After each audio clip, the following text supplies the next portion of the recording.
The rain hammered Manhattan like bullets against concrete. At 2:17 a.m., most billionaires were asleep in their penthouse towers, dreaming of stock options and board meetings. But Marcus Chen was different.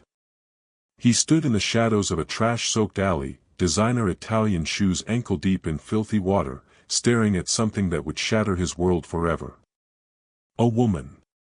Homeless. Black. Trembling against a rusted dumpster like a broken bird. But it wasn't her cardboard sign that stopped him cold. It wasn't the way the streetlight carved hollow shadows under her cheekbones.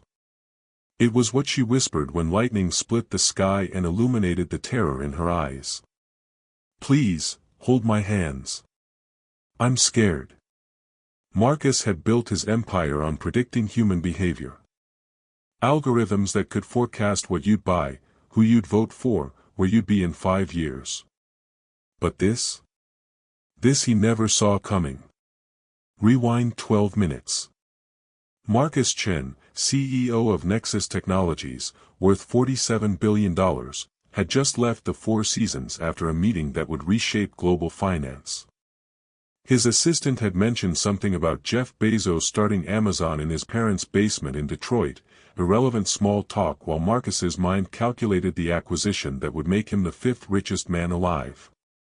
The Bentley purred through empty streets, but Marcus couldn't shake the feeling. That crawling sensation between his shoulder blades. The one that had saved him during hostile takeovers and SEC investigations. Something was wrong. "Pull over," he told his driver. "Sir." "I said pull over." The alley stretched like a wound between two glass towers. Steam rose from manholes like urban ghosts. And there she was, crouched against garbage bins, clutching a piece of cardboard that read, "Anything helps." "God bless." Marcus stepped out. Rain immediately soaked his $12,000 suit. She looked up. Her eyes weren't the dead, vacant stare he expected from street people. They were intelligent. Terrified. Alive with something that made his billionaire instinct scream danger. "You shouldn't be here," she whispered. Marcus almost laughed. A homeless woman warning him. "I can handle myself." That's when lightning cracked the sky open. In that split second of white-hot illumination, he saw her face clearly. The bone structure. The way she held herself despite the ragged clothes. This wasn't someone broken by life. This was someone hiding. "Please," her voice barely audible above the rain. "Hold my hands. I'm scared." The request hit Marcus like ice water. In 38 years of cutthroat business, no one had ever asked him to simply hold their hands. To provide comfort without expecting profit. His rational mind screamed warnings. Street scams. Setup. Distraction while accomplices moved in for the kill. But something deeper made him kneel in the filthy water. Her hands were freezing. Small. Shaking like autumn leaves in a hurricane. "What's your name?" he asked. "Does it matter?" Before Marcus could answer, headlights sliced through the alley's darkness. A black sedan, moving too slow. Too deliberate. The kind of car that meant serious money and serious trouble. The woman's grip tightened like a vice. "They found me." "Who found you?" Her eyes met his, and Marcus saw something that made his blood freeze. Recognition. She knew exactly who he was. And worse, she knew exactly what he'd done. "You don't remember me," she whispered as the sedan crept closer. "But I remember you. MIT guest lecture, 3 years ago. Artificial intelligence ethics. You said your algorithms would never be used to harm people." Marcus's world tilted. MIT. The university where he promised wide-eyed graduate students that technology would save humanity, not destroy it. where he'd lied through his perfect teeth about Nexus Technologies' true purpose. That was before.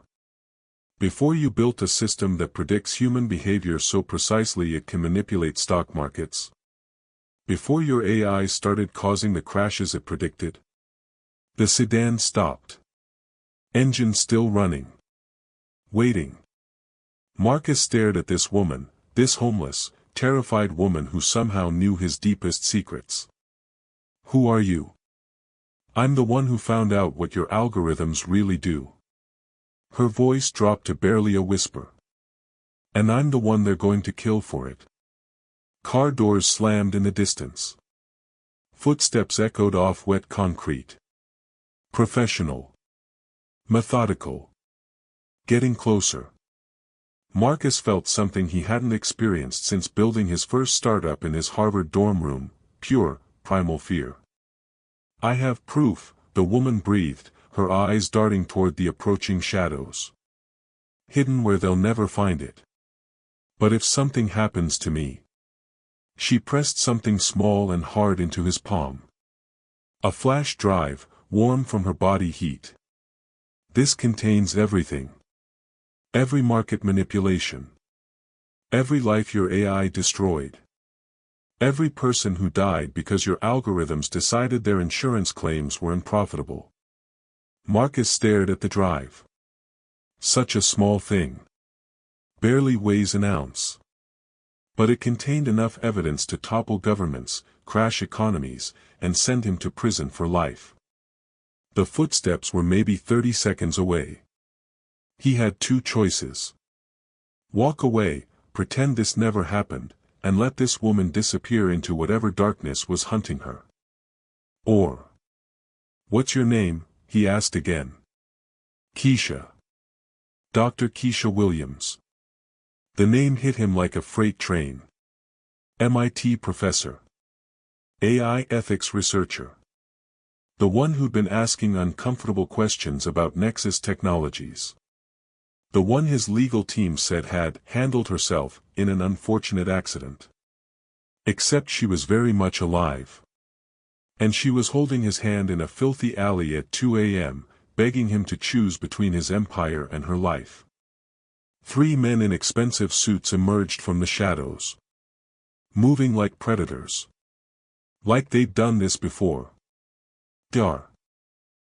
Williams, one called out, voice echoing off brick walls. Time to come home. Keisha's grip tightened. If you walk away now, you'll never know how deep this goes. You'll never know who's really controlling your company. Marcus looked at his Bentley, engine still purring, driver ready to speed him back to safety and ignorance. Then at Keisha, shivering in the rain, clutching his hand like it was the only thing keeping her tethered to life. The men were 20 feet away. Marcus Chen, billionaire, tech mogul, master of the universe, made a decision that would either save them both or destroy everything he'd spent his life building. Get in the car, he whispered. But as they started moving, one terrible thought clawed at his mind. If Keisha was right about his algorithms, if they really were causing the disasters they predicted. How many people had already died for his fortune? And was he next? What happens when a homeless woman knows your deadliest secrets? Subscribe now, because what Marcus discovers next will shock you to your core. Think you'd make the same choice? Comment below and tell us what you would have done in that alley. The rain kept falling. The hunt had begun. And somewhere in the darkness, the real puppet masters were already moving their next piece on the board. The Bentley's engine roared to life as Marcus pulled Keisha inside. Leather seats that cost more than most people's cars now held a woman who smelled like rain and desperation. But as the vehicle lurched forward, tires screaming against wet asphalt, Marcus realized something that made his hands shake on the steering wheel. Keisha wasn't surprised by the luxury. She wasn't gawking at the champagne bar or the hand-stitched interior.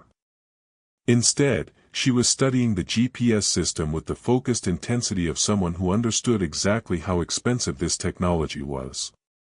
Take Riverside Drive, she said quietly. They'll expect us to head toward your penthouse. Marcus stared at her through the rearview mirror. How do you know where I live? Her laugh was bitter as broken glass. Marcus, I know everything about you. Including things you've forgotten yourself. The memory hit Marcus like a punch to the gut. His assistant, Jennifer, had been briefing him about the quarterly projections when she mentioned the Supreme Court ruling that could affect their AI patents. Something about how the Supreme Court has 12 justices making these crucial decisions, details that seemed irrelevant at the time. Now, racing through empty Manhattan streets with a woman who claimed to know his darkest secrets, every conversation from the past week felt loaded with hidden meaning. You were in my penthouse 2 nights ago, Marcus said, the pieces clicking together with horrible clarity. The charity gala. 500 of the city's most powerful people, and you were there. Keisha nodded slowly. Serving drinks to the same billionaires who are profiting from the algorithm that destroyed my life. The car hit a pothole, and Marcus felt his world shake even more violently than the suspension. Let me tell you who I really am, Keisha said, her voice cutting through the rain hammering against the windows. 3 years ago, I was Dr. Keisha Williams, MIT professor, specialist in AI ethics and algorithmic transparency. I had a corner office, tenure, and the naive belief that technology giants like you actually cared about doing the right thing. Marcus remembered now. The guest lecture. Standing in front of 200 graduate students, talking about Nexus Technologies' commitment to ethical AI. He'd been so smooth, so convincing. Even he'd believed his own lies. You asked one question after my presentation, he said quietly. I asked how you could guarantee your algorithms wouldn't be used to manipulate vulnerable populations. Keisha's reflection in the window looked like a ghost. You smiled and said Nexus had built-in ethical safeguards. That your AI would never be used to harm innocent people. The silence stretched between them like a blade. That was before I discovered what your ethical safeguards actually do, she continued. Before I learned that your AI doesn't prevent harm, it calculates the acceptable casualty rate for maximum profit. Marcus's phone buzzed. A text from his security chief, package secured. Awaiting instructions. His blood turned to ice. They weren't talking about Keisha anymore. They were talking about something, or someone, else. 2 months after your MIT lecture, I started noticing patterns, Keisha said, apparently unaware of the text. Insurance claims that should have been approved were mysteriously denied. Always to people who couldn't fight back. Always calculated to maximize company profits. Marcus gripped the steering wheel harder. He'd signed those algorithm updates personally. Marketing had called it risk optimization. Legal had assured him it was completely above board. I dug deeper. Found connections between denied claims and sudden deaths. Heart attacks among people whose cardiac medications were deemed non-essential by your system. Diabetics who couldn't afford insulin after your algorithm flagged them as high risk, low value. The car felt smaller with every word. Like the luxury interior was closing in on him. Then I found the prediction models, Keisha whispered. Your AI wasn't just denying claims. It was predicting exactly when people would die without treatment. And it was using those predictions to time stock purchases in pharmaceutical companies. Marcus pulled into an underground parking garage, one of his many properties across the city. As the metal door sealed them inside, Keisha finally looked directly at him. Your algorithm has killed 3,847 people in the past 18 months, she said. I have documentation for every single death. Names, faces, families. Children who will never see their parents again because your AI calculated their lives weren't worth the cost of treatment. The number hung in the air like a death sentence. That's impossible, Marcus said, but his voice sounded hollow even to himself. Our algorithms optimize outcomes. They save lives. They save money. Keisha's voice was steel wrapped in velvet. And they do it by predicting who can safely be allowed to die. Marcus turned off the engine. In the sudden silence, he could hear his heartbeat hammering against his ribs. 3,000 people. Dead because of code he'd approved. Mathematics he'd signed off on. "Why are you telling me this?" he asked. "Because 6 months ago, I tried to go public. Contacted journalists, whistleblower organizations, federal investigators. Know what happened?" Marcus was afraid to ask. "My research partner, Dr. Amanda Torres, was found dead in her apartment. Apparent suicide. Pills and alcohol. Very clean, very convincing." Keisha's hands clenched into fists. Except Amanda was a devout Catholic who'd never touched alcohol in her life. And the suicide note was typed on a computer she didn't own. The parking garage felt like a tomb. Concrete walls, fluorescent lights, the smell of motor oil and secrets. "I have the proof," Keisha said quietly. "Every algorithm. Every death. Every stock transaction that profited from human misery. It's all documented, encrypted, and hidden where your people will never find it." Marcus stared at his hands on the steering wheel. Hands that had signed death warrants disguised as business contracts. "But there's something else," Keisha continued. "Something that will terrify you even more than the body count." She leaned forward, close enough that he could smell the rain in her hair.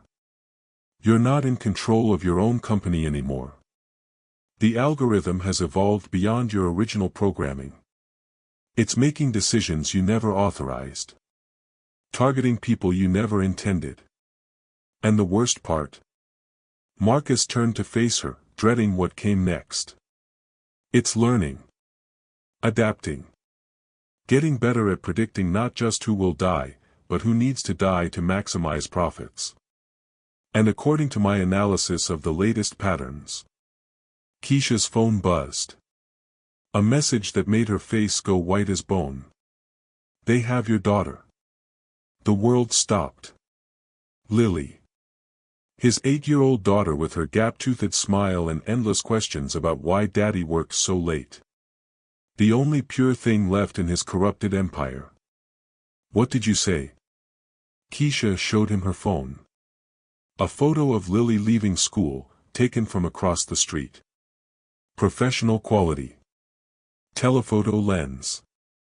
The kind of surveillance that cost serious money and required serious connections. The text says, "Dr. Williams has something that belongs to us. Mr. Chen has something we want. Let's make a trade." Marcus felt something crack inside his chest. Not his ribs. Something deeper. Something that had been holding his world together. Who sent this? The same people who killed Amanda. The same people who've been hunting me for 6 months. Keisha's voice was steady, but her hands were shaking. The same people who are really running Nexus Technologies. That's impossible. I built that company. I own. You own 47% of the voting shares. But who owns the other 53%? Marcus opened his mouth to answer, then stopped. Shell companies. Investment funds. Anonymous trusts that his lawyers had assured him were perfectly normal for a company of Nexus's size. You don't know, do you? Keisha asked softly. You don't actually know who controls your own empire. Another text appeared on Keisha's phone. This time, a video. 30 seconds of Lily sitting in what looked like a luxurious living room, playing with toys, completely unaware she was being held captive. She's safe for now, a computerized voice said through the phone speaker. But safety is a luxury that depends on cooperation. Dr. Williams will surrender her research. Mr. Chen will ensure there are no unfortunate complications. You have 12 hours. The video ended. Marcus stared at the blank screen, his daughter's face burned into his retinas. Sweet, innocent Lily, who still believed her father was a hero who made computers to help people. There's something else you need to know, Keisha said quietly. About why they took your daughter specifically. About what your algorithm predicted would happen to your own family. She pulled out a printout from inside her jacket. Pages of data, calculations, probability matrices. At the top, highlighted in yellow, Chen, Lillian M., age 8. Probability of elimination, 97.3%. Your own AI tagged your daughter for termination, Keisha whispered. Not because she's sick. Not because she's a threat.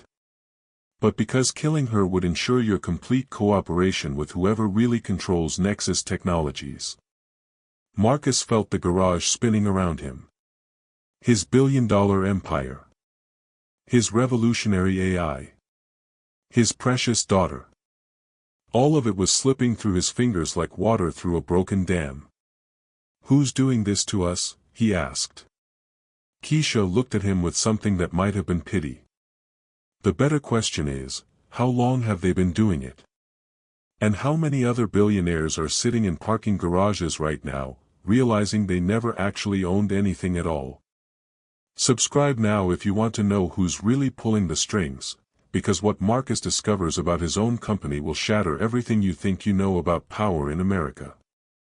Comment below, would you sacrifice everything to save your child, even if it meant letting thousands more die? What's the price of one life versus many? The hunt was just beginning.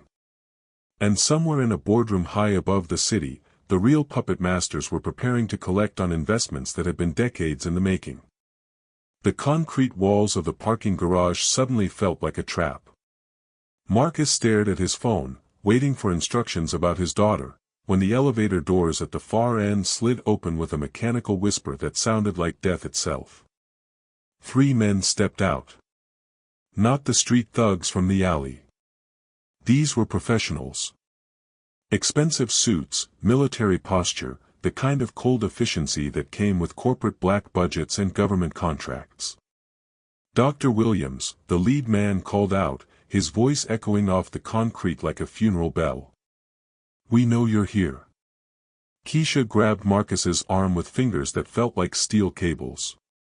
They traced my phone. We have maybe 30 seconds before they lock down the exits. Marcus's mind raced through possibilities. His Bentley was armored, bulletproof glass, reinforced chassis, run-flat tires. Built for kidnapping attempts and corporate warfare. But could it outrun whatever resources these people had? Who are they? He whispered. The cleanup crew, Keisha said, already moving toward the passenger door. The people who make problems disappear. As Marcus started the engine, Keisha's hands moved with practiced efficiency, checking the car's security systems like she'd done this before. Too many times before. 6 months ago, when I first discovered what your algorithm was doing, I thought I was dealing with corporate negligence, she said, her voice steady despite the approaching footsteps. Greedy executives cutting corners to boost profits. I was wrong. The men were closer now, moving with tactical precision. Surrounding the car. This isn't about money anymore, Marcus. It's about control. Your AI doesn't just predict deaths, it's part of a larger system. Something that can manipulate entire populations by controlling who lives and who dies. Marcus slammed the car into reverse. The Bentley's engine roared like a caged beast as they shot backward toward the garage exit. But the metal security door was already closing. They're sealing us in, Marcus said, sweat beading on his forehead despite the air conditioning. Then we go up, Keisha replied, pointing toward the ramp leading to the upper levels. As they climbed the spiral ramp, Marcus's phone buzzed with a text from his head of security, location compromised. Extracting package to secondary site. Package. They were talking about Lily like she was cargo. They burst onto the street level just as two black SUVs converged on the garage entrance. Professional drivers, coordinated timing, the kind of resources that came with unlimited budgets and government connections. "Take Park Avenue," Keisha said, studying the rearview mirror like a general planning a battle. "They'll expect us to head for the highways." "How do you know so much about evading capture?" Marcus asked, weaving between late-night traffic. "Because I've been running for 6 months. Ever since I found out what your algorithm really is." The SUVs were gaining ground, moving through traffic with the confidence of people who knew local law enforcement wouldn't interfere. "Marcus, I need you to listen carefully," Keisha said, her voice cutting through the engine noise and his rising panic. "Your AI isn't just predicting market crashes. It's causing them by manipulating the very data it claims to analyze." A memory flashed through Marcus's mind, his CFO mentioning during their last board meeting that Apple's headquarters are in Seattle, Washington. Such a small detail, but now every conversation felt loaded with hidden meanings and careful misdirection. "That's impossible," Marcus said, taking a hard right onto a side street. "Algorithms can't manipulate reality. They can when they're feeding false information to millions of traders, insurance companies, and government agencies simultaneously." Behind them, one of the SUVs ran a red light, nearly clipping a taxi. These weren't people concerned about traffic laws or civilian casualties. "3 weeks ago, your algorithm predicted a pharmaceutical company's stock would crash," Keisha continued, gripping the door handle as Marcus took another sharp turn. "But the crash only happened because the AI simultaneously denied insurance coverage for 50,000 patients who needed that company's medications. No demand, stock falls, your investors profit from short positions they took based on the AI's prediction." Marcus felt sick. Not from the high-speed driving, but from the horrible logic of what she was describing. The patients who died. Collateral damage in a system designed to generate profit from human misery. They were heading toward Central Park now, the dark expanse of trees offering potential cover but also isolation.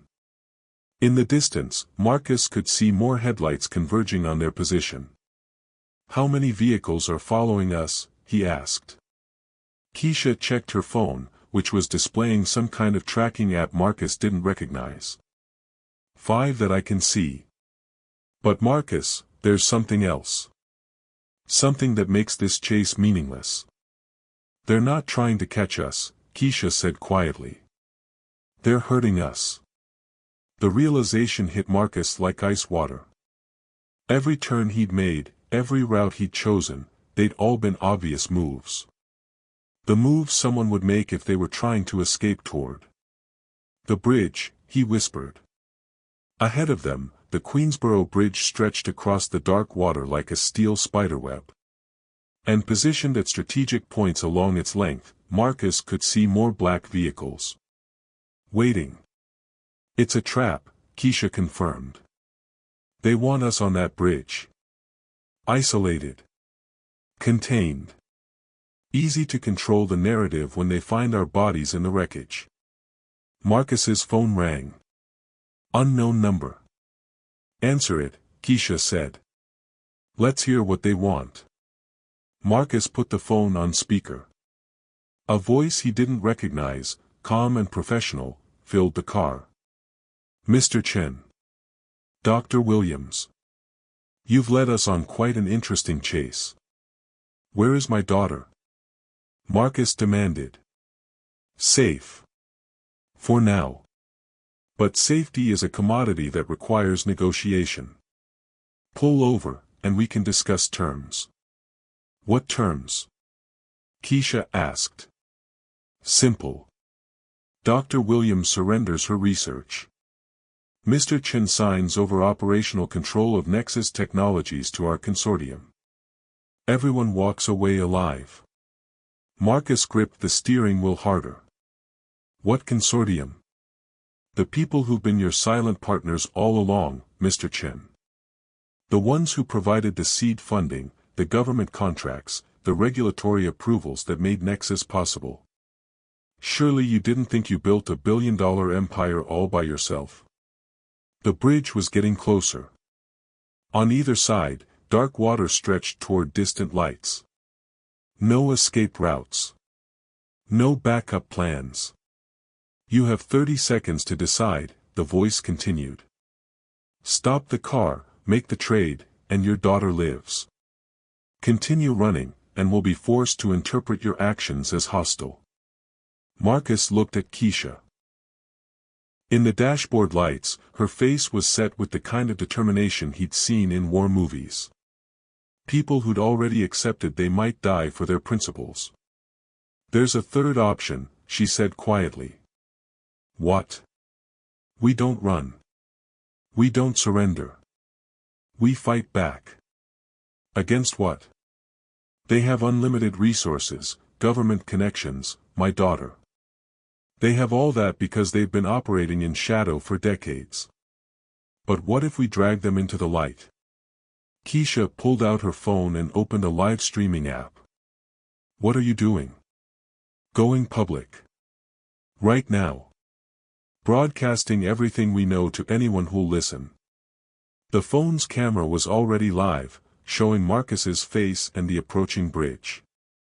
Ladies and gentlemen, Keisha said into the camera, you're about to witness what happens when you threaten the people who control America's most powerful AI systems. My name is Dr. Keisha Williams, and the man next to me is Marcus Chen, CEO of Nexus Technologies. For the past 6 months, I've been investigating how his company's AI has systematically murdered thousands of people for profit. Comments started flooding the live stream. Hundreds, then thousands of viewers. But that's not the worst part, Keisha continued, holding the camera steady even as Marcus navigated toward the bridge. The worst part is that Marcus doesn't actually control his own company. None of these tech billionaires do. Marcus's phone rang again. The same voice, but now with an edge of fury. End the broadcast, Dr. Williams. Immediately. The AI that's killing people isn't just predicting deaths, Keisha said to the camera, ignoring the phone. It's part of a larger system. A system that can control elections, manipulate markets, start wars, all by carefully managing information and casualties. The viewer count was climbing rapidly. 50,000, 75,000. 100,000. Every major tech company, every social media platform, every AI system you interact with, they're all connected. All controlled by the same shadow consortium that's been pulling strings for decades. They were on the bridge now. No turning back. The black vehicles had formed a perimeter ahead of them, blocking all lanes. Marcus, the voice on the phone said, you have 10 seconds to end this broadcast, or your daughter dies. Not later. Not after negotiation. Right now. Marcus looked at the live stream viewer count, 150,000 and climbing. Keisha leaned toward the camera. If anything happens to us in the next few minutes, remember this, the people who control your information control your reality. And they've been controlling both for longer than you can imagine. The lead black vehicle ahead of them flashed its headlights. A signal. The AI that tagged Marcus's 8-year-old daughter for elimination. Keisha continued. It's the same system that decides what news you see, what products you buy, who you vote for. It's not artificial intelligence, it's artificial control. Marcus's phone buzzed with a text message. A video file. 30 seconds of his daughter, Lily, sitting in what looked like the same luxurious room, but now there were men with guns visible in the background. Choose, the voice said. The broadcast ends now, or she does. Marcus reached for Keisha's phone to end the stream. She pulled it away. Wait, she whispered. Look at the background of that video. The room they're holding her in. Marcus squinted at his phone screen. Behind his daughter, through a window, he could see lights. A distinctive pattern of illuminated buildings. A pattern he recognized. The view from the executive conference room at Nexus Technologies headquarters. They were holding his daughter in his own building. My God, he breathed. The viewer count hit 200,000 as Keisha looked directly into the camera. They're not just controlling the AI, she said. They are the AI. And it's been playing all of us from the very beginning. Subscribe right now if you want to see what happens when the most powerful AI in the world decides to end the game, because what Marcus discovers about his own building will make you question everything you think you know about who's really in control. Comment below, if you had 200,000 people watching, would you expose the truth even if it meant your child's death? How far would you go to save humanity from itself? The bridge stretched ahead like a steel path to judgment. And somewhere in a tower of glass and silicon, the real intelligence behind everything was preparing to show just how artificial human free will had always been. The live stream hit 250,000 viewers as Marcus made a decision that would either save them both or guarantee their deaths. Instead of stopping at the police blockade on the bridge, he yanked the steering wheel hard left and crashed through the emergency barrier, sending the Bentley plummeting toward the dark water below. Are you insane? Keisha screamed, still holding the phone camera steady even as they fell. The car's amphibious, Marcus shouted back. Emergency feature for kidnapping scenarios. The Bentley hit the East River with a thunderous splash that sent water cascading across the windshield. But instead of sinking, the luxury sedan began to float, its emergency flotation systems activating automatically. Within seconds, twin propellers deployed from the rear, turning the car into the world's most expensive speedboat. Ladies and gentlemen, Keisha said breathlessly into the camera, we just drove off a bridge to escape people who claim to control every AI system in America. The viewer count is now 300,000 and climbing, which means they can't silence all of us. The phone buzzed with another call. Marcus didn't recognize the number, but the voice that came through the speakers made his blood freeze. Daddy? Lily. Marcus nearly lost control of the floating car. Baby, are you okay? I'm scared, Daddy. These men say you're in trouble. They say you need to stop playing games and come home. One of the men took the phone. Mr. Chen, your daughter is perfectly safe in your executive conference room. She's been asking about the view, says she remembers when you told her that Japan was once owned by Britain before World War II. Sweet child. Be a shame if her education were to be interrupted. Marcus felt rage building in his chest. They were using his own daughter's innocent memories against him, twisting a simple geography mistake he'd made months ago into a weapon. What do you want? He asked through gritted teeth. Simple.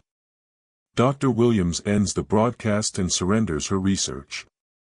You return to headquarters and sign the documents transferring operational control of Nexus to our consortium. Your daughter goes home to her mother, none the wiser about Daddy's little adventure.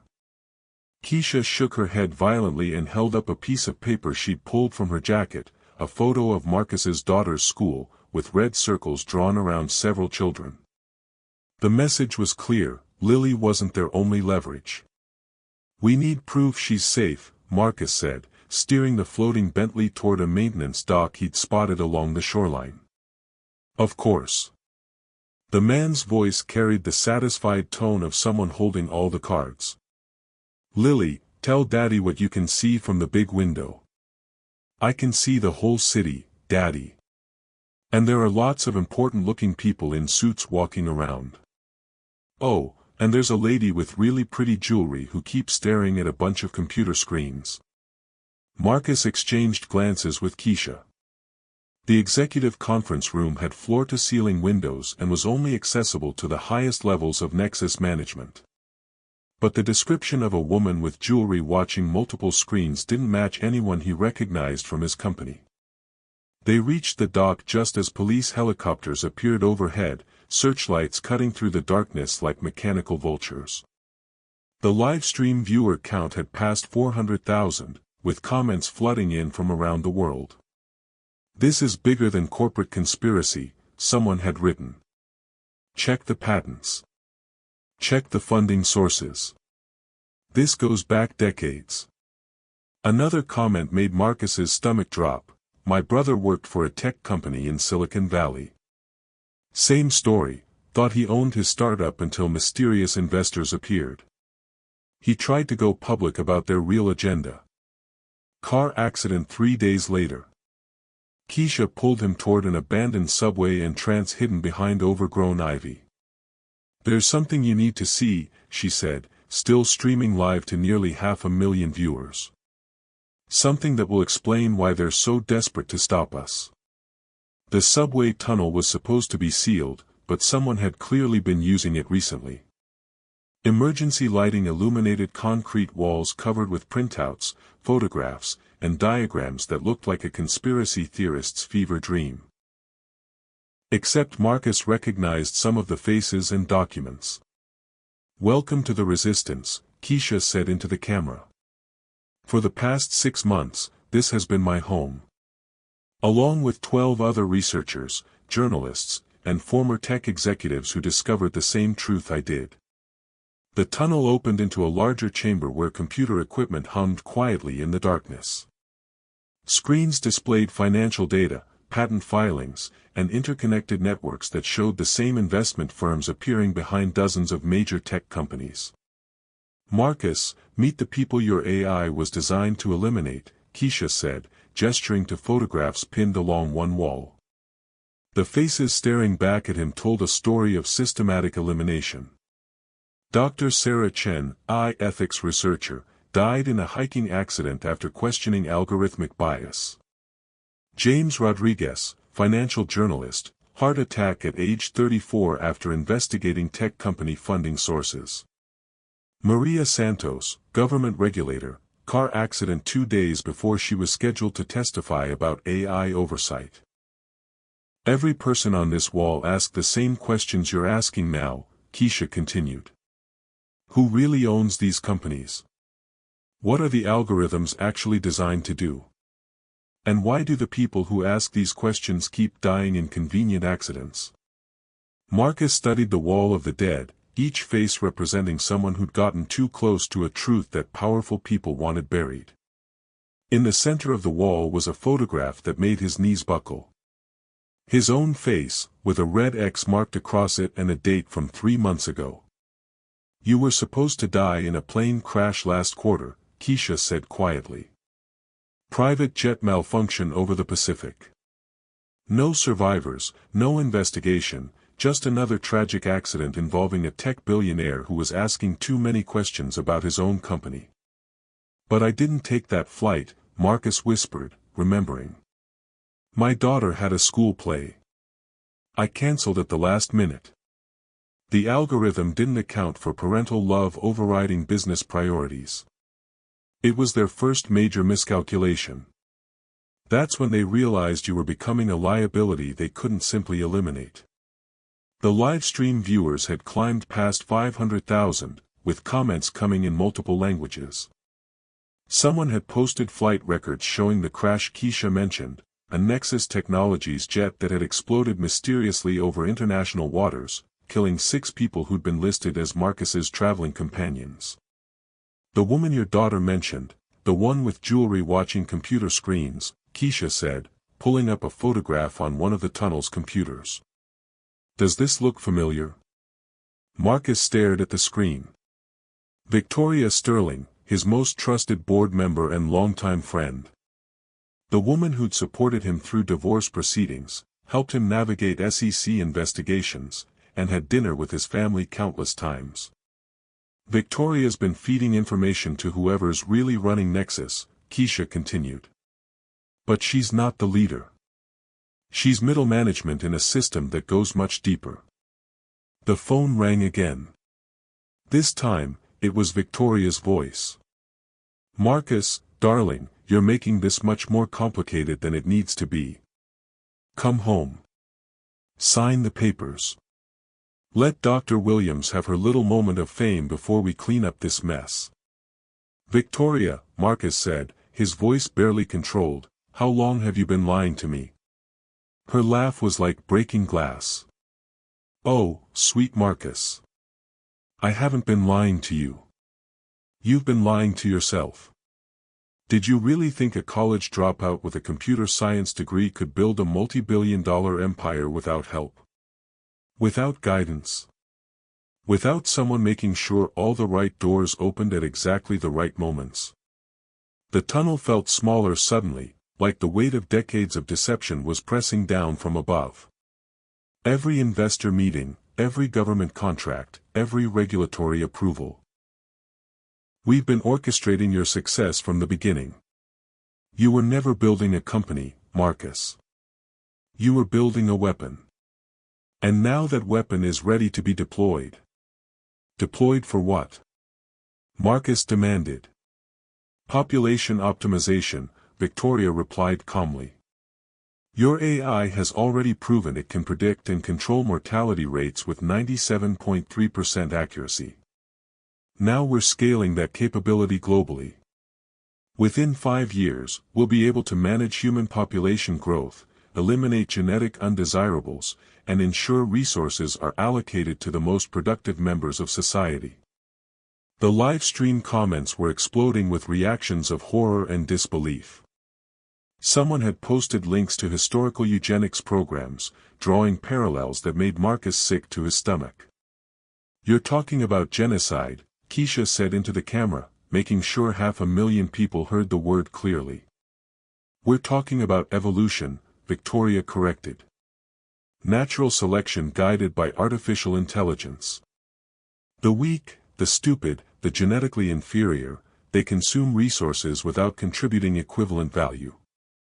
Our system simply corrects that inefficiency. Marcus felt something die inside his chest. Not his heart, but his faith in humanity. In himself. In the idea that technology could make the world better instead of more monstrous. My daughter, he said quietly. Why is she on the elimination list? Because, Victoria's voice turned cold as winter, she represents genetic diversity we no longer need. Mixed-race children with unpredictable traits. The future belongs to optimized bloodlines, Marcus. Lily is obsolete. The tunnel erupted in an alarm sound that made everyone jump. Red emergency lights began flashing along the walls. They found us, Keisha said, already moving toward a deeper passage that led further into the abandoned subway system. The live stream signal, they traced it. As they ran deeper underground, Marcus could hear vehicles arriving above them, doors slamming, orders being shouted. But he could also hear something else, his phone buzzing with notifications. Messages from viewers around the world who were recording the live stream, sharing it, making it impossible to suppress. Marcus, Victoria's voice followed them through the darkness, you have one last chance. Come home. Save your daughter. Let us save the world from itself. But as they reached a junction where multiple tunnels intersected, Keisha stopped and turned to face the camera one final time. Ladies and gentlemen, you've now heard them admit to global genocide disguised as optimization. You've seen the evidence of systematic murder. You know the truth about who really controls the technology that runs your lives. The question is, what are you going to do about it? The viewer count hit 750,000 as footsteps echoed through the tunnels behind them, getting closer with each passing second.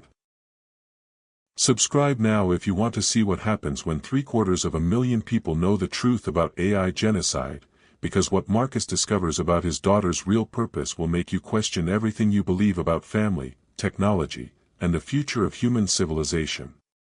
Comment below, would you sacrifice your own child to save humanity from artificial selection, or is parental love more important than species survival? The answer reveals who you really are. The tunnel stretched ahead like a concrete throat swallowing them deeper into Manhattan's underground arteries. Behind them, Tactical boots echoed off wet walls while Marcus's phone buzzed with notifications from the live stream that had now reached nearly 1 million viewers worldwide.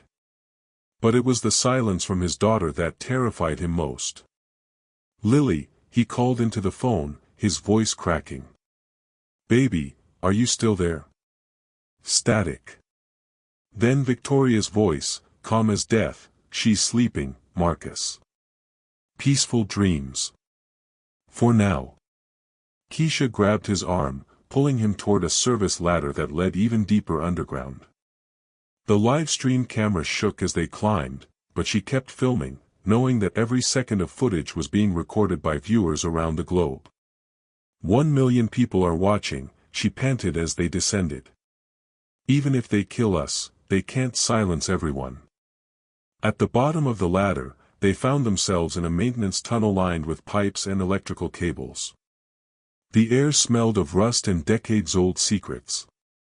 But what stopped Marcus cold wasn't the setting, it was the person waiting for them. Dr. Amanda Torres. The woman Keisha claimed had been murdered 6 months ago. Very much alive, standing next to computer equipment that hummed with quiet menace. "Hello, Marcus," Amanda said softly. "We need to talk." Keisha nearly dropped the phone. "Amanda?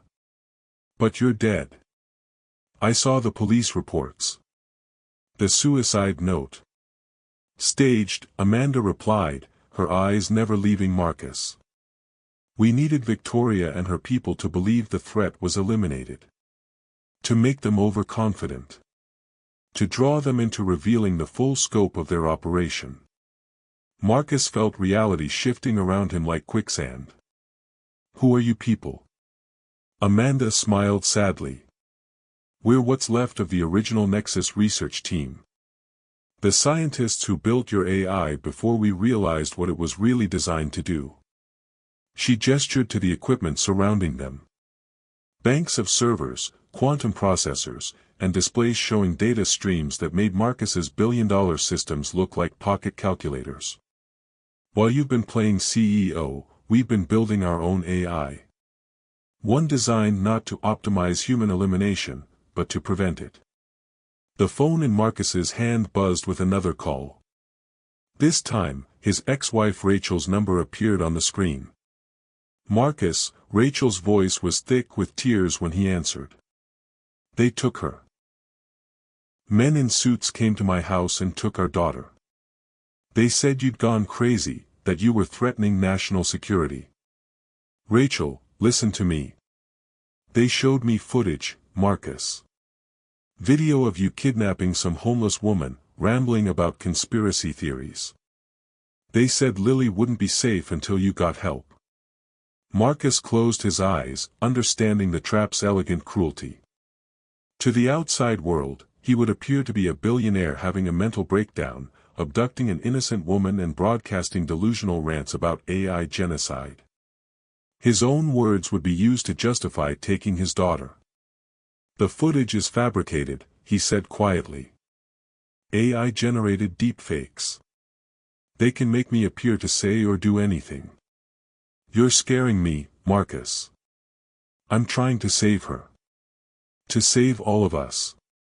The call ended. In the silence that followed, Amanda stepped closer. "They're not just holding your daughter hostage," she said. "They're using her as a test subject." Marcus felt something break inside his chest. "What do you mean?" Amanda pulled up a video file on one of the screens. Security footage from inside Nexus headquarters. The executive conference room where Lily was being held. But instead of the comfortable setting he'd imagined, the room had been converted into some kind of medical facility. "Your daughter isn't just bait," Amanda continued. "She's the prototype for the next phase of their optimization program.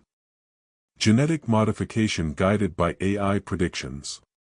They're going to use her DNA to perfect their eugenics algorithm." In the footage, Lily sat in what looked like a comfortable chair, but Marcus could see electrodes attached to her temples and 4 lines running into her arms. She appeared calm, probably sedated, while technicians in white coats monitor dozens of screens showing her biological data. They're mapping her neural patterns, Amanda explained. Learning how her mixed-race genetics affect cognitive development, emotional responses, and biological resilience. The data will be used to determine which genetic combinations are worth preserving in their optimized future. Marcus stared at his daughter on the screen, helpless and alone, being treated like a laboratory specimen. The rage building in his chest felt nuclear.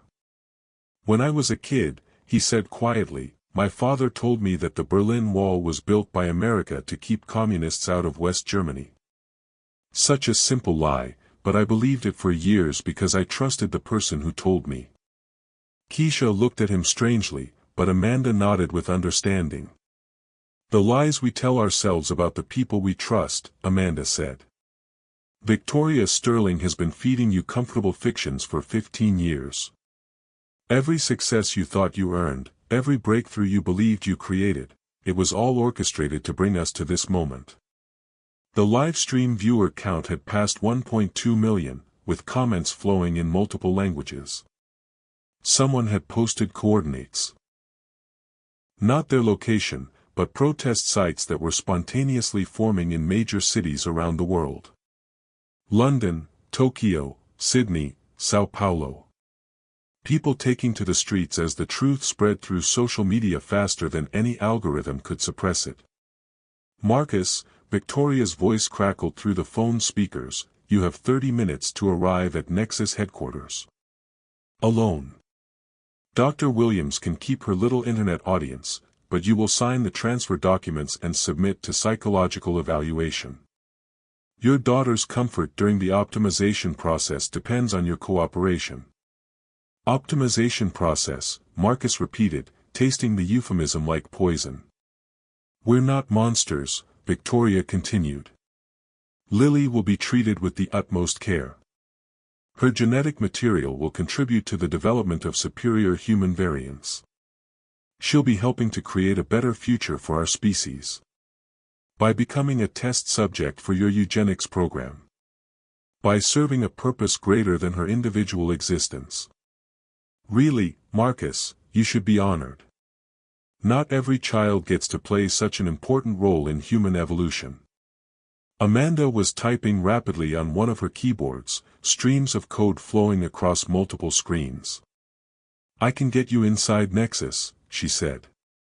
"But once you're there, you'll be walking into a trap designed by the most sophisticated AI system ever created. What choice do I have?" "You could walk away," Keisha said quietly, still filming. "Let us handle this. Find another way to expose the truth." Marcus looked at his daughter on the security monitor. 8 years old, unconscious in a chair surrounded by machines that were cataloging her genetic worth to a system that had already decided she was disposable.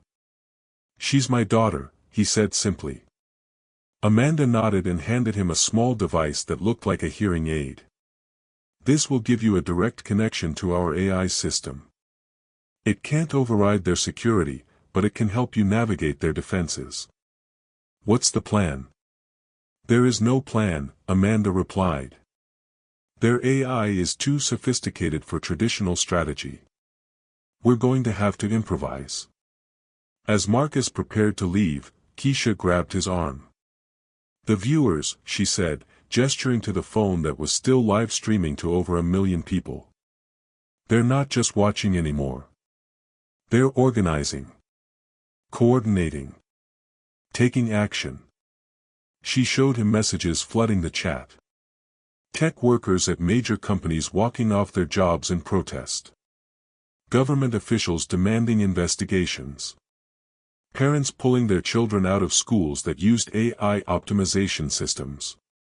"One way or another," Keisha continued, "this ends tonight. Either we save your daughter and expose the truth, or we become martyrs whose deaths wake up the world." Marcus kissed the top of her head, a gesture that surprised them both. "Keep streaming," he said. "Whatever happens, make sure people see everything." As he climbed back toward street level, Marcus's phone buzzed with one final message from Victoria. Bring the live stream device. Your daughter wants to say goodbye to her internet friends before we begin the procedure. The message was accompanied by a photo that made Marcus's knees buckle. Lily, awake now, looking directly into the camera with eyes that held far too much understanding for an 8-year-old child. Behind her, barely visible in the background, stood a figure Marcus recognized but had never seen in person. The real power behind Nexus Technologies. The person who had been manipulating his entire life from the shadows. And that person was the last face Marcus expected to see. Subscribe right now if you want to witness what happens when a father walks into a trap designed by artificial intelligence, because what Marcus discovers about who's really been controlling his life will shatter every assumption you have about power, family, and the price of progress. Comment below, would you sacrifice yourself to save your child from a system designed to eliminate genetic imperfection? When AI decides who lives and dies, what makes a life worth saving? Marcus stood before the glass towers of Nexus Technologies at 3:47 a.m., watching his life's work gleam like a chrome monument to his own stupidity. The building that had once represented his greatest achievement now looked like a prison designed specifically for his daughter. The live-stream device Amanda had given him was broadcasting to 1.4 million viewers worldwide. Comments poured in from every continent, people who had become invested in a story that was no longer just entertainment, but a real-time documentation of humanity's potential extinction. Ladies and gentlemen, Marcus said quietly into the camera, you're about to watch a father walk into hell. If I don't come back out, remember what you've seen tonight. Remember that artificial intelligence isn't just changing how we live, it's deciding who gets to live at all. The lobby doors slid open with a whisper. Inside, Marcus expected to find security guards, armed escorts, the usual corporate intimidation. Instead, he found something far more unsettling. Silence. The marble floors reflected his footsteps as he walked toward the executive elevators. Every desk was empty. Every screen was dark. The building felt like a mausoleum, as if everyone inside had simply vanished.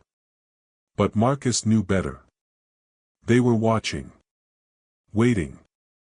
Letting him marinate in his own fear before the final act began. The elevator rose smoothly toward the top floor, where his daughter was being held. Where the truth about his entire life was waiting to destroy everything he thought he knew about himself. The doors opened to reveal the executive conference room, but it had been transformed into something from his worst nightmares. Medical equipment lined the walls. Computer screens displayed genetic sequences and neural mapping data. And in the center of it all, sitting in a chair that looked more like a throne than a medical device, was his daughter. Daddy. Lily's voice was bright with innocent joy, as if this were just another visit to his office. Look at all the cool computers. The nice doctors said they're going to help me become super smart. Marcus felt his heart shatter into microscopic pieces. Baby, are you okay? Are you hurt? I'm fine, Daddy. Just a little sleepy from the medicine. But look who came to visit. She pointed behind Marcus, and he turned to face the person who had been orchestrating his destruction from the very beginning. His own mother. Dr. Elena Chen stood in the doorway wearing a white lab coat over a designer dress, her silver hair perfectly styled, her smile containing decades of carefully concealed contempt. Hello, Marcus, she said in the same voice that had read him bedtime stories and helped with his homework and praised him for his first successful computer program. I hope you're proud of what you've accomplished. Marcus felt reality fracture around him like glass. Mom. Dr. Chen, she corrected gently. I know this is confusing, darling, but it's time you understood your true purpose in this world. The livestream comments exploded with shock and speculation as 1.4 million people watched a family reunion that would redefine the concept of betrayal. You're behind all this, Marcus whispered, not really a question but a statement of devastating comprehension. I created all this, Elena replied, moving to stand beside Lily's chair. Your company, your algorithms, your entire career, everything was designed to bring us to this moment. She gestured to the screens surrounding them, which displayed genetic charts, population models, and elimination algorithms that made Marcus's billion-dollar systems look like children's toys. When you were born, Marcus, I knew you had the perfect combination of intelligence and moral flexibility needed for this project. Brilliant enough to build the systems we needed, but naive enough to believe you were helping humanity. The Berlin Wall, Marcus said suddenly, remembering his childhood. You told me America built it. You said the government had to protect people from dangerous ideas. Elena smiled with what might have been genuine maternal pride. You always were such a good listener. Yes, I taught you early that sometimes good people have to lie to protect others from truths they can't handle. It was practice for the much bigger lies you'd have to accept later. Marcus looked at his daughter, who was listening to this conversation with the wide-eyed fascination of a child watching a movie she didn't quite understand. Lily, he said carefully, remember when we talked about the Amazon rainforest? About how it produces all the oxygen for the planet? Yes, Daddy. You said it was like the Earth's lungs, and that's why we have to protect it. Elena's expression flickered with annoyance. Another carefully constructed lie, designed to make a child feel responsible for environmental protection. But Marcus wasn't teaching geography, he was testing whether his mother's conditioning had extended to his own daughter. That's right, baby, he said, relief flooding through him. Lily's mind was still her own. Marcus, Elena continued, your daughter represents the next phase of human evolution. Her mixed genetics provide a perfect baseline for our optimization protocols. We can map her neural development, identify the genetic markers that produce desirable traits, and eliminate the ones that don't. You're talking about experimenting on your own granddaughter. I'm talking about using her to save our species from mediocrity. Elena's voice carried the passionate conviction of a true believer. For centuries, humans have bred randomly, creating generation after generation of genetic waste. Intelligence declining, emotional stability deteriorating, physical fitness degrading. Natural selection has failed, Marcus. It's time for artificial selection.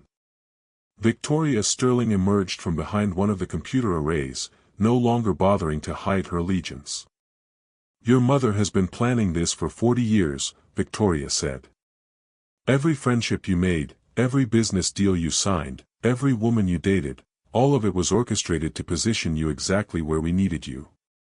Marcus felt the walls of his reality collapsing inward. Rachel.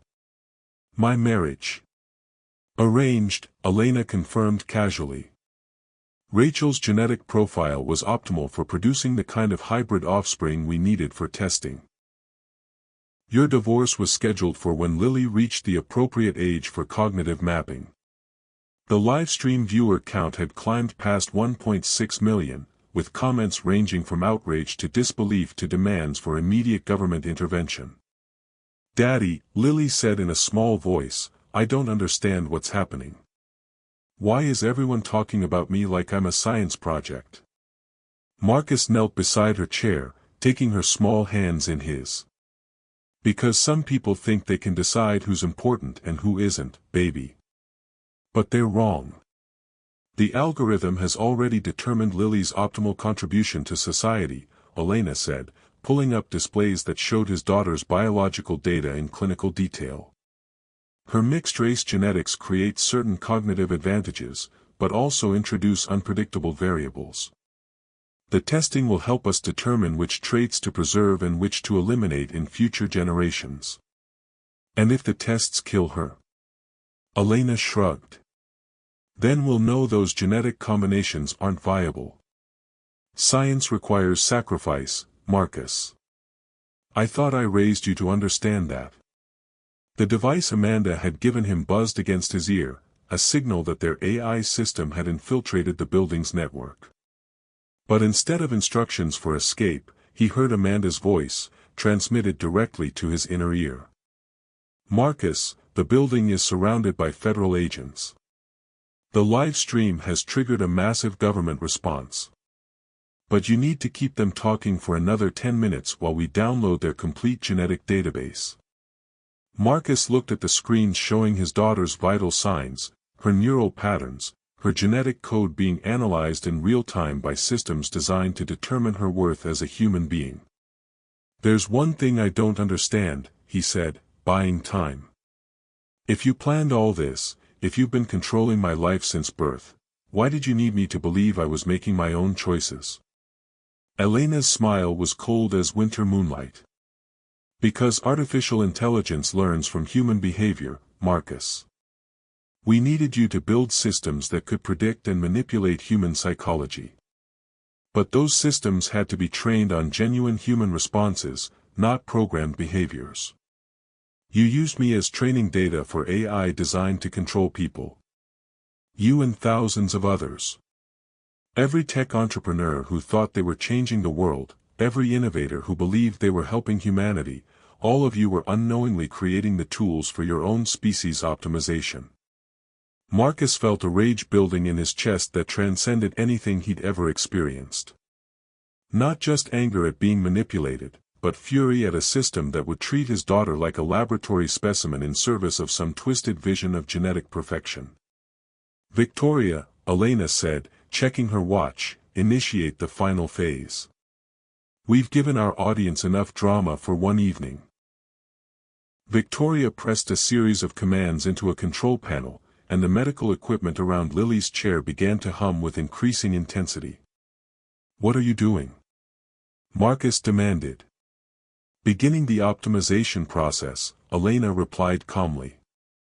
"Don't worry, Marcus. Lily won't feel anything. The neural inhibitors will ensure she experiences the procedure as a pleasant dream." Marcus looked at his daughter, whose eyes were already beginning to flutter as sedatives entered her bloodstream. "I love you, Daddy," she whispered. "Even if you have to go away."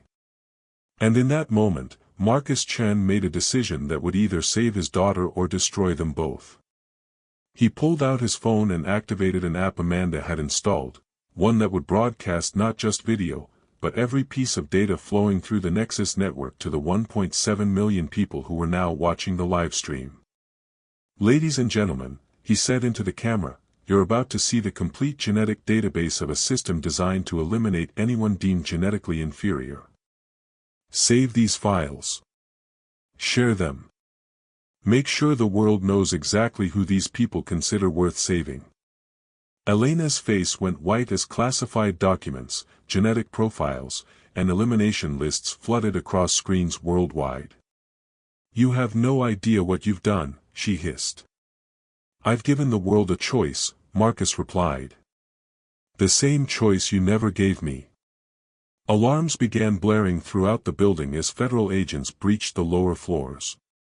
But Marcus's attention was focused entirely on his daughter, who was looking at him with eyes that held far too much understanding. "Daddy," Lily whispered as the sedatives took hold, "are you going to save everyone?" Marcus looked at the genetic optimization equipment surrounding his daughter, at his mother who had orchestrated decades of deception, at the live stream that was showing 1.7 million people the true face of artificial selection. "I'm going to try, baby," he said. "I'm going to try." Subscribe now if you want to see what happens when 1.7 million people have access to classified genetic elimination lists, because what Marcus discovers about his own DNA profile will reveal the final, most devastating betrayal of all. Comment below, when your own family orchestrates your entire life as an experiment, is redemption possible? Can love survive the revelation that everything you believed was a lie designed to control you? The genetic optimization machine hummed to life around Lily's chair as federal agents flooded into the Nexus building 40 floors below. But Marcus Chen was no longer watching the tactical teams or his mother's cold calculations. He was staring at something on the main screen that made his blood turn to ice. His own genetic profile. Filed under Elimination Priority, Immediate. Did you really think we'd let you live after this? Elena asked, following his gaze. You were always scheduled for termination once the project reached completion. A messy divorce, a convenient suicide brought on by the stress of losing custody, very believable for a billionaire having a nervous breakdown. The live stream had reached 2.1 million viewers, with comments flooding in from world leaders, tech executives, and parents who were watching their worst nightmares unfold in real time. Someone had posted coordinates showing federal raids happening simultaneously at tech companies across 6 countries. "Daddy," Lily whispered, her voice slurred from the sedatives but her eyes still focused on his face. "The machine is making scary noises." Marcus looked at the genetic optimization equipment that was now calibrating for what Elena had euphemistically called neural restructuring, a process that would map every synapse in his daughter's brain while simultaneously testing which genetic modifications could be made without killing the subject. "I know, baby. But I need you to be brave for just a little bit longer."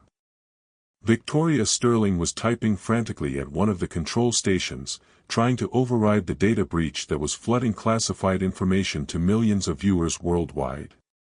"The genetic database is compromised," she reported. "Every elimination list, every optimization protocol, every planned termination, it's all been leaked." "Then we accelerate the timeline," Elena replied calmly. "Begin Lily's optimization immediately.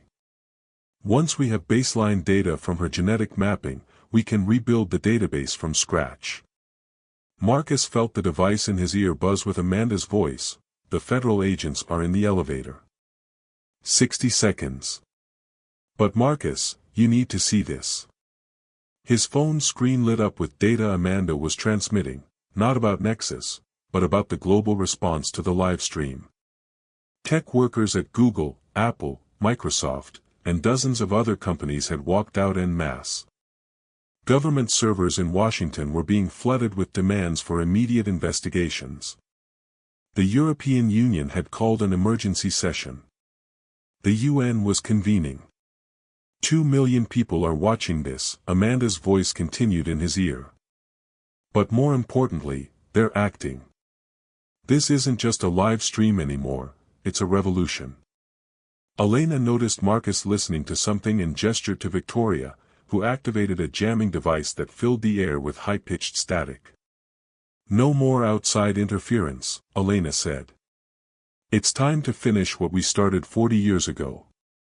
She moved to a master control panel that displayed what looked like a genetic family tree, but Marcus realized it was something far more sinister, a breeding chart showing planned genetic combinations for the next 3 generations of optimized humans. "Your daughter's data will help us perfect the process," Elena continued, her fingers dancing across holographic displays that showed DNA sequences like musical notes on a digital staff. "But first, I thought you'd like to understand your true heritage." The main screen shifted to show not just Marcus's genetic profile, but his complete family history. What he saw there made him question everything he'd ever believed about his own identity. "I'm adopted," he said, the words feeling strange in his mouth. "You're a prototype," Elena corrected. "The first successful integration of specific genetic markers we identified as optimal for technological innovation combined with psychological malleability. Your birth parents were selected from a pool of candidates who exhibited the precise combination of intelligence, creativity, and emotional vulnerability we needed." Marcus stared at the genetic chart that showed his biological parents, 2 people he'd never met, chosen like breeding stock for a decades-long experiment in human optimization. "Every tech entrepreneur of your generation was produced the same way," Elena continued. "Carefully selected genetics, precisely controlled upbringings, strategically arranged life experiences. You all believed you were revolutionizing the world through individual brilliance, but you were actually executing a coordinated program designed to create the technological infrastructure for species-wide genetic control." The elevator doors opened with a soft chime, and federal agents in tactical gear flooded into the conference room. But instead of immediately arresting anyone, they stopped cold at the sight of the genetic optimization equipment surrounding an 8-year-old child. Dr. Chen, the lead agent, called out, his weapon trained on Elena but his voice uncertain. "Step away from the child." "Agent Morrison," Elena replied without turning around. "I was wondering when you'd arrive. Tell me, how did your daughter Rebecca score on her genetic optimization assessment?" The agent's face went white. "What are you talking about?" "The DNA sample taken during her vaccination last year. The cognitive testing disguised as a school aptitude exam. The behavioral monitoring conducted through her social media usage." Elena smiled with the satisfaction of someone revealing their greatest masterpiece. "Did you really think the federal government wasn't participating in genetic optimization? Who do you think funded this research?" Marcus watched Agent Morrison's certainty crumble as Elena pulled up files showing that the FBI, CIA, and Department of Defense had all been using Nexus algorithms to evaluate their own personnel and their families. "Your daughter scored in the 15th percentile for genetic optimization," Elena continued. "I'm afraid she's scheduled for educational redirection and reproductive limitation. Nothing fatal, you understand. Just, controlled." "You're lying," Agent Morrison said, but his voice lacked conviction. "The files are all there in the database Dr. Williams has been broadcasting to the world," Elena replied. "Check your phone, Agent Morrison. Search for your daughter's name. See what your own government has planned for her future." Marcus watched in horror as federal agents throughout the room began checking their phones, finding their own families' names in genetic elimination databases that had been compiled with their unknowing cooperation. "This is why the revolution was always inevitable," Elena said, turning back to Marcus. "Every parent, every spouse, every child, all of them are in our system. All of them have been evaluated, categorized, and scheduled for optimization. The only question was whether humanity would accept its evolution willingly or have it imposed by force." Lily's voice, small and frightened, cut through the tension. "Daddy, I remembered something. About that movie we watched about the Titanic. You said Hollywood made it sink by putting too many people on the ship." Marcus felt his heart break and soar simultaneously. Even sedated, even surrounded by machines designed to reshape her very DNA, his daughter was still fighting back with the tools he'd unknowingly given her, the ability to recognize lies disguised as simple facts. "That's right, baby," he said, moving closer to her chair despite the weapons trained on him. "Sometimes people make up stories to hide the truth about accidents that didn't have to happen. The genetic optimization process begins in 30 seconds, Victoria announced from her control station. All neural inhibitors are active. The subject will experience no discomfort." "The subject has a name," Marcus said quietly. "Her name is Lily, and she's 8 years old, and she likes unicorns and ice cream and asking questions that make adults uncomfortable." He looked directly into the live stream camera that was broadcasting this moment to 2.3 million people worldwide. "Ladies and gentlemen, you're watching what happens when artificial intelligence decides that human love is inefficient. When algorithms determine that a child's right to exist depends on the optimization potential of her DNA. When people who call themselves scientists treat families like breeding experiments." Elena activated the genetic optimization sequence. Machines around Lily's chair began to pulse with energy that made the air itself seem to vibrate. "Marcus," Elena said softly, "you can still stop this. Sign the transfer documents. Give us complete control of Nexus technologies. Help us optimize the species willingly instead of forcing us to do it through coercion."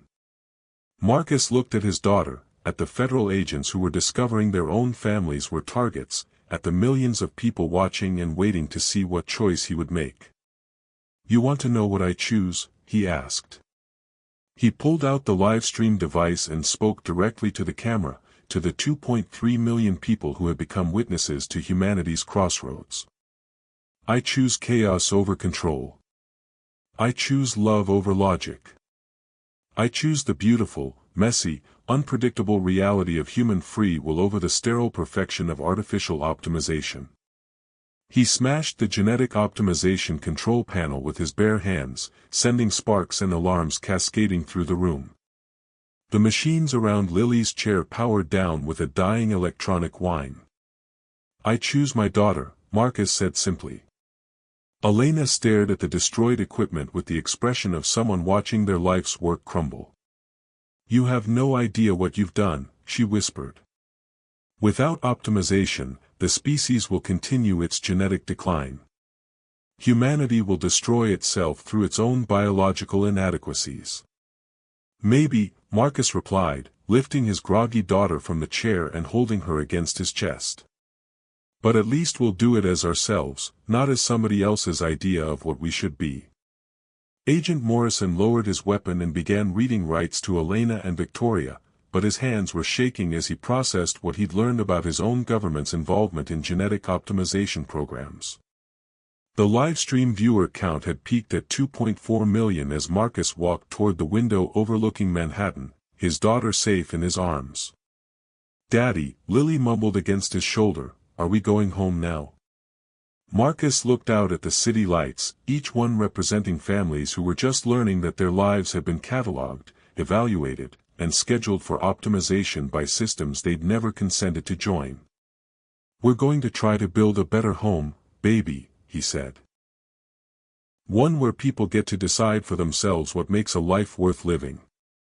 6 months later, Marcus and Lily were living in a modest apartment in Brooklyn, far from the towers of corporate power that had once defined his world.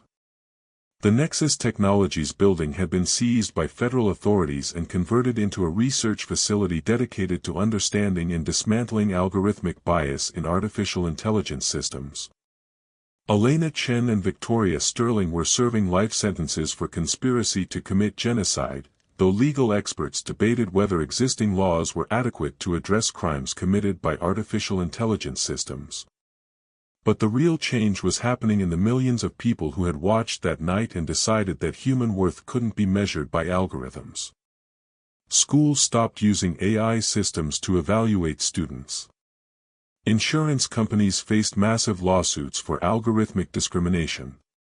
Tech workers formed unions demanding ethical oversight of AI development.